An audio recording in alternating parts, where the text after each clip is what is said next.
Greetings YouTube, this is Captain Machine. I'm going to do one of my first proper reviews, the one I'm actually prepared for. Basically, I did mention previously that I have a fascination with Slay Industries and Savage Worlds, and I also hinted at in several of my videos that I play other games as well. And I also mentioned in my last video that I have a fascination with history, and I blamed that entirely upon Call of Cthulhu.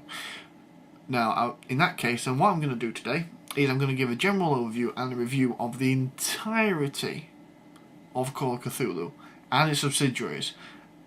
You know what? I'm going to have to skip a lot of details getting into the next 10 minutes.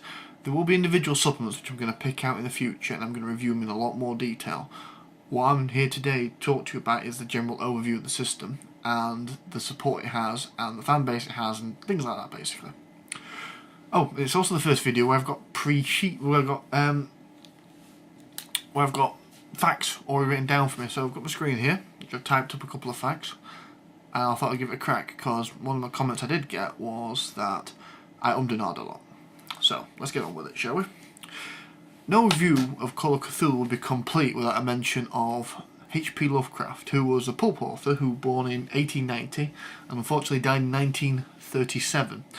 During that time, he did move around a lot, but he was based mostly in New England, and he did write a lot of fantasy and horror, or usually sometimes a mix of the two, for pulp magazines. Now, although we do know him for his stories now, at the time, unfortunately, he wasn't recognised for his genius. Well, if people are going to call it that. I've personally read a couple of Lovecraft stories, and I can take them or leave them. I think there's better out there. In hindsight, it is because it's old and people reference from it and adapt it and enhance upon it. It's like trying to read Shakespeare, in my opinion, because there's a gap of years in how the language has changed, which makes it difficult to read. Plus, a lot of things which he came up with are now cliche.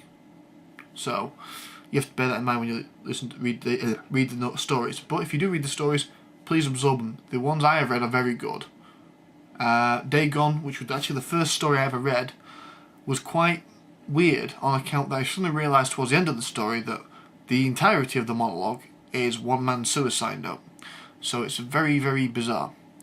Basically, the gist of what he wrote was the fact is there are things out there, greater gods, evil creatures, and all kinds of things in the universe which are entirely uncaring about humanity.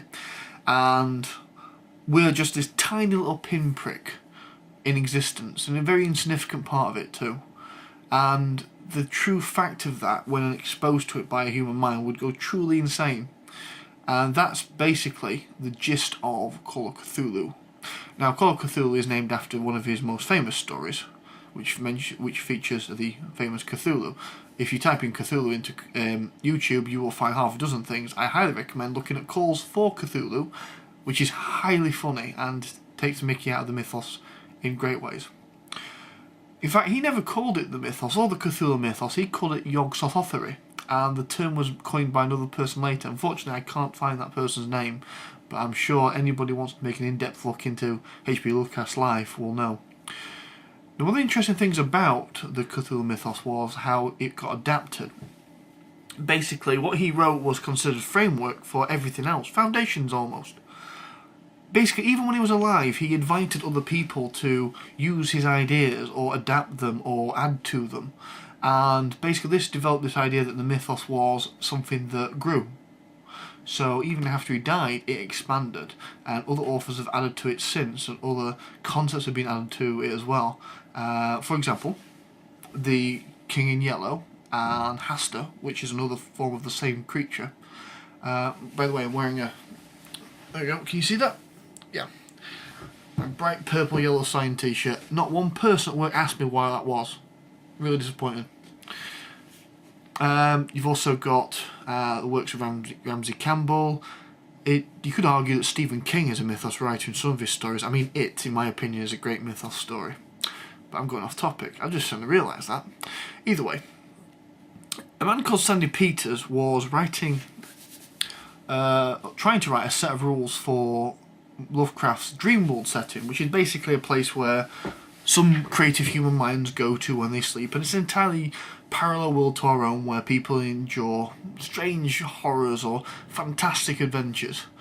You know, the idea where you go to sleep and you think you're a knight and you have a great dream about saving the princess. Basically, Lovecraft wrote that was based entirely upon the fact that you were actually a knight and you were actually saving the princess and you were in another world entirely parallel to our own. Now, he was writing this when he approached Chaosium, who are the companies, who are the people that publish Call of Cthulhu, and they asked him to take over a manuscript handed in by another fellow who unfortunately didn't finish it. And for Call of Cthulhu, which was based in the 1920s, which of course is the era that Lovecraft wrote in. And he produced this. There we go, Call of Cthulhu rulebook. I have also noticed that when I put things in front of my mouth, I mumble because you can't hear me. So I'm going to try and avoid that as best I can. But generally speaking, from my experience, you can see that quite well, even though I can't see it on the viewfinder that well. This is actually version 5.5. I hate the 0.5 systems, I really do. Basically, the first ever edition of this came out in 1981, which is when I was 1. I had no hope of getting the first edition, and I still don't to this day. I could look for it, I could really look for it, but the honest fact of the matter is, it ain't worth my money and time. The interesting thing about the editions, though, is unlike a lot of other roleplays, the rules haven't changed that much at all. In fact, one of the famous things about Cthulhu is the fact you can pick up a first edition book, run it with the 5th edition rules, and you ain't going to have a problem. Seriously, I'm not joking.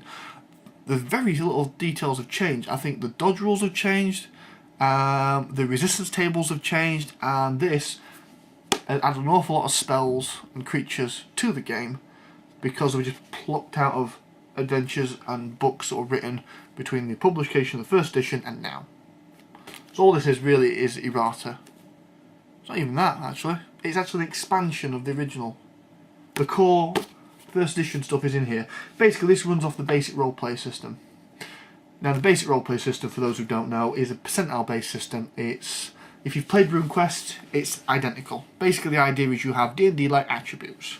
Because it came out just under the wake of D&D. I mean, D&D came out in 1974, so it's 7 years past D&D. But ask anyone, and they'd say this came out in the same era. This was one of the entries into what I call the golden age of role-playing, where things were a lot simpler. Trust me, they were a lot simpler. And you didn't have this constant source book release that you do now. You would get one book every, 6 months, and even then you'd have to send off a stamped addressed envelope to get the catalogue so you knew what was coming out. Because back then they didn't have the internet. Or anything like that, in fact.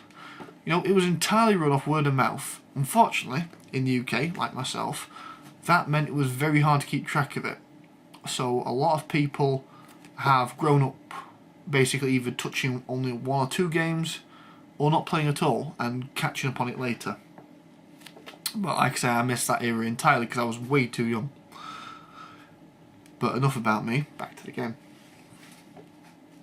Like I say, the system is percentile. You have your basic attributes, which in RuneQuest did affect your starting skills. In Call of Cthulhu, they barely do. You have a percentile system. You get a percentile and you roll it. You get a D100, you roll it. If you roll under your skill level, you pass. If you roll over, you fail. So, for example, if you have a gun of 50%, if you roll under 50% on a percentile dice, you hit. If you roll over, you miss. Easy. Really, really easy. Right. Now, Chaosium obviously did release various products during that time, despite the slow release schedule, even back in the Golden Age, like I say. One of the first adventures they ever published was this, which is Shadows of Yog-Sothoth. I'm probably not pronouncing that right. I bet at least one person's going to correct me. I'll try to.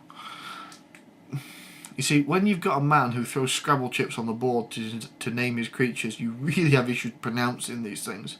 And to be honest with you, Cthulhu is the most popular pronunciation of the word, but it's not the only one. There you go. Right. This was a massive world